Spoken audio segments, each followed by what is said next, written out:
Lotus పాండ్లోని Jagan ఇంటి వద్ద అక్రమ కట్టడాలు కూల్చివేత రెండు తెలుగు రాష్ట్రాల్లో ఏ రేంజ్లో సంచలనం సృష్టించిందో ప్రత్యేకించి చెప్పనక్కర్లేదు.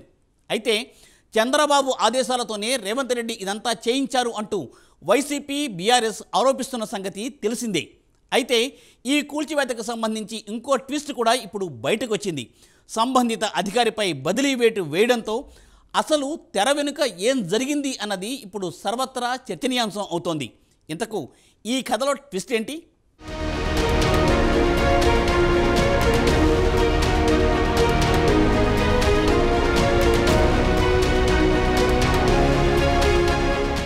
హైదరాబాద్లో ఏపీ సీఎం జగన్కు చెందిన లోటస్ పాండ్ నివాసం వద్ద నిర్మాణాల తొలగింపు వ్యవహారంలో అనూహ్య పరిణామం చోటు చేసుకుంది. ఈ ఘటనలో Greater Hyderabad Municipal Corporation zonal commissioner హేమంత్పై బదిలీ వేటు పడింది. వైఎస్ జగన్కు హైదరాబాద్ బంజారాహిల్స్ లోటస్ పాండ్ వద్ద భవనం ఉన్న విషయం తెలిసిందే.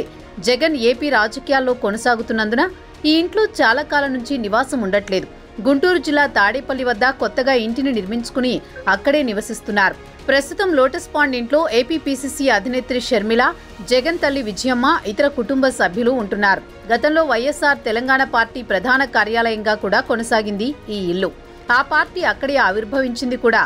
ఆ తర్వాత షర్మిల ఏపీ రాజకీయాల్లో తలమునకలయ్యారు. అయినప్పటికీ ఆమె అక్కడి నుంచే పార్టీ వ్యవహారాలను పర్యవేక్షిస్తున్నారు. శనివారం ఈ ఇంటి ముందు ఉన్న కొన్ని నిర్మాణాలను జీహెచ్ఎంసీ అధికారులు కూల్చివేసిన విషయం తెలిసిందే. రోడ్డును ఆక్రమించుకుని ఈ నిర్మాణాలు ఉన్నాయని, వాటికి అనుమతి లేదనేది ఆరోపణ. భద్రతా సిబ్బంది కోసం ఏర్పాటు చేసిన అవుట్పోస్ట్ కొంత ప్రహరీ గోడను అధికారులు తొలగించారు. ఈ తొలగింపు వ్యవహారంలో కొత్త కోణం వెలుగులోకి వచ్చింది. ఇప్పుడు ఆక్రమణలను తొలగించాలంటూ ఎలాంటి అధికారిక ఉత్తర్వులు జారీ కాలేదని చెబుతున్నారు. నిర్మాణాల తొలగింపులో మౌఖిక ఆదేశాలను అందుకోవడం వల్లే గ్రేటర్ హైదరాబాద్ మున్సిపల్ కార్పొరేషన్ అధికారులు వాటిని కూల్చివేసినట్లు సమాచారం.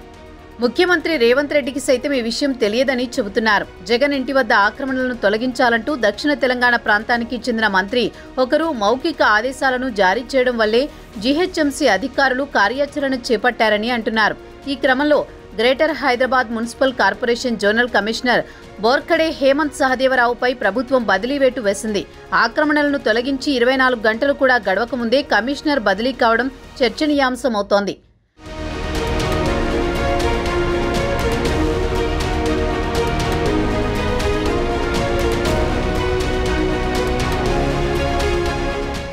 అయితే ఈ కూల్చివేత వ్యవహారం ఎంత దుమారం రేపిందో ప్రత్యేకించి చెప్పక్కర్లేదు. చంద్రబాబు చెబితేనే రేవంత్ రెడ్డి జగన్ ఇంటిని కూల్చేయించారంటూ బీఆర్ఎస్ వైసీపీలు ప్రచారం చేశాయి. బీఆర్ఎస్ శ్రేణులైతే ఇంకో అడుగు ముందుకేసి రేవంత్ పూర్తిగా చంద్రబాబు చెప్పు చేతల్లోకి వెళ్లిపోయాడంటూ సోషల్ మీడియాలో పోస్టింగులు పెట్టారు.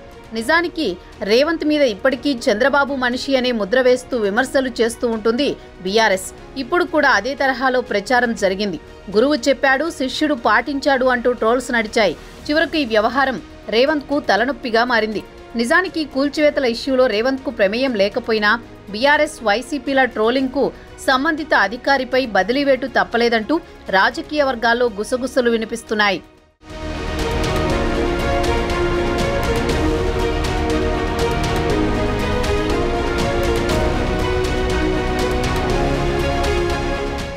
సోషల్ మీడియా ఇప్పుడు ఏ విషయంలో అయినా సంచలనంగా మారుతోంది. అది మంచైనా చెడైనా క్షణాల్లో వైరల్ అయిపోతోంది. ఏది నిజమో ఏది ఫేక్ న్యూసో అన్న ఆలోచన కూడా రాకుండా వార్తలను స్ప్రెడ్ చేస్తున్నారు. రేవంత్ రెడ్డికి సంబంధం లేని విషయాన్ని ఇంతలా రచ్చ చేశారంటేనే అర్థం చేసుకోవచ్చు.